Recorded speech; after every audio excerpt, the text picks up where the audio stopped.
नमस्कार दोस्तों बिहार में सियासी हलचल के बीच महाराष्ट्र में भी सियासी घटनाक्रम तेजी से बदल रहा है। महाराष्ट्र में देवेंद्र फडणवीस और एकनाथ शिंदे के बीच सब कुछ ठीक नहीं चल रहा। एकनाथ शिंदे डिप्टी सीएम है। एकनाथ शिंदे पहले मुख्यमंत्री थे। एकनाथ शिंदे के पास गृह विभाग नहीं है और एकनाथ शिंदे को ऐसा लगने लगा है कि भारतीय जनता पार्टी कहीं ना कहीं उनको महायुति से बाहर भी करना चाहती है। और इस बीच उद्धव ठाकरे की पार्टी की तरफ से एक बड़ी विस्फोटक खबर सामने आ गई है। खबर क्या है मैं आपको वो बताऊंगा, लेकिन उससे पहले दोस्तों आप ये तस्वीर याद करिए। देवेंद्र फडणवीस और उद्धव ठाकरे की मुलाकात। इस मुलाकात के बाद भी महाराष्ट्र की राजनीति में तमाम तरह के सवाल खड़े हुए थे, तमाम तरह की चर्चाएं शुरू हो गई थी। और अब सामना में एक लेख सामने आया है संपादकीय में, और उस लेख में देवेंद्र फडणवीस की खूब तारीफ की गई है, जम के तारीफ की गई है।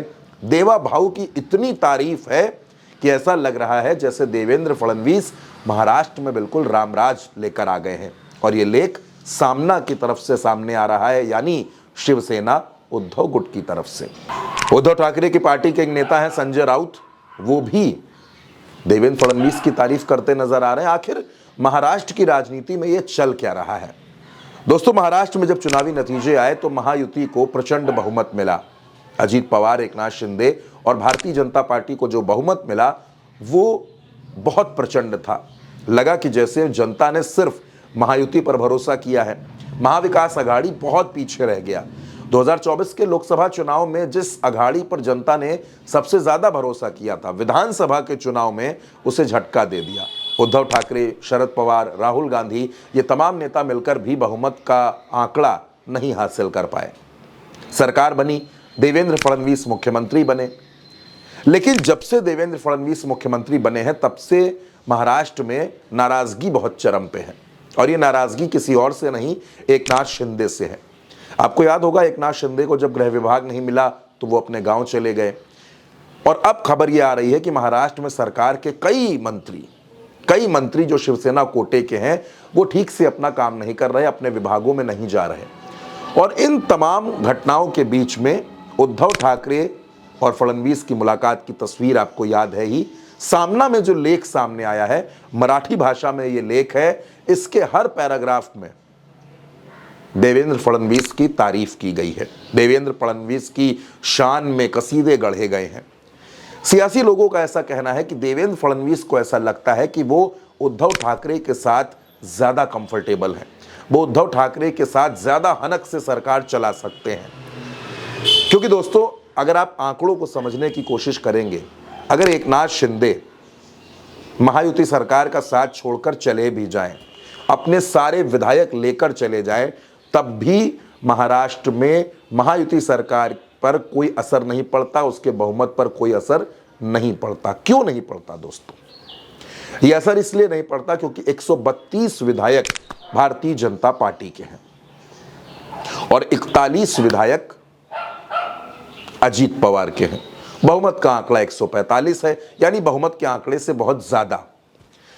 लेकिन फडणवीस ये चाहते हैं कि एकनाथ शिंदे को आउट करके उद्धव ठाकरे को इन कर लिया जाए। कुछ दिनों पहले खबरें आई थी कि बीएमसी की और नगर पालिकाओं के चुनाव में भी भारतीय जनता पार्टी अकेले उतरने की तैयारी कर रही है। और उसके बाद सामना में जिस तरीके से उद्धव ठाकरे के सामना में देवेंद्र फडणवीस की तारीफ हो रही है, जब इन तमाम कड़ियों को जोड़ने की आप कोशिश करेंगे तो दोस्तों समझ ही आता है कि महाराष्ट्र में ऑल इज नॉट वेल। और महाराष्ट्र में नए समीकरणों पर, नई सियासी दोस्ती पर फोकस किया जा रहा है। दोस्तों एकनाथ शिंदे अगर सरकार से बाहर होते हैं तो महाराष्ट्र की राजनीति में उनकी प्रासंगिकता पर भी सवाल खड़े हो जाएंगे। क्योंकि ये जाहिर सी बात है, राजनीति को समझने वाले लोग, राजनीति को पढ़ने वाले लोग ये जानते हैं कि राजनीति में सत्ता का होना बहुत जरूरी है। भले ही आज की तारीख में शिंदे एक मंत्री हैं, क्योंकि दोस्तों डिप्टी सीएम कोई संवैधानिक पद होता नहीं है। भले ही वो मंत्री है लेकिन फिर भी सरकार में है। पीडब्ल्यूडी और शहरी विकास जैसे विभाग उनके पास हैं, उनके विभाग के अधिकारी कम से कम उनकी बात सुनते हैं। भले ही वो अलग बात है कि देवेंद्र फडणवीस वक्त वक्त पर और मौके मौके पर शिंदे को अपमानित करने की कोई कसर नहीं छोड़ रहे, लेकिन फिर भी शिंदे की मजबूरी है महायुति के साथ बने रहना। और अगर शिंदे जरूरत से ज्यादा तेवर दिखाते हैं तो भारतीय जनता पार्टी उनको बाहर करने में भी गुरेज नहीं करेगी। फडणवीस के लिए उद्धव ठाकरे ज्यादा कंफर्टेबल हैं। अब आपके जहन में ये सवाल भी होगा कि जब बहुमत का आंकड़ा पूरा है तो फिर उद्धव की जरूरत क्या है। दोस्तों, उद्धव की जरूरत है क्योंकि महाराष्ट्र में बीएमसी पर शिवसेना का कब्जा रहा है। ऐसे में अगर उद्धव भारतीय जनता पार्टी के साथ आ जाते हैं तो फिर भारतीय जनता पार्टी बीएमसी के चुनाव में खुद को काफी मजबूत कर सकती है और फिर उसे एकनाथ शिंदे की कोई जरूरत नहीं रह जाएगी। यानी कुल मिलाकर उद्धव ठाकरे और फडणवीस के बीच कुछ तो जरूर पक रहा है, कुछ तो है जो छिपाया जा रहा है और कुछ तो है जो दिखाया जा रहा है।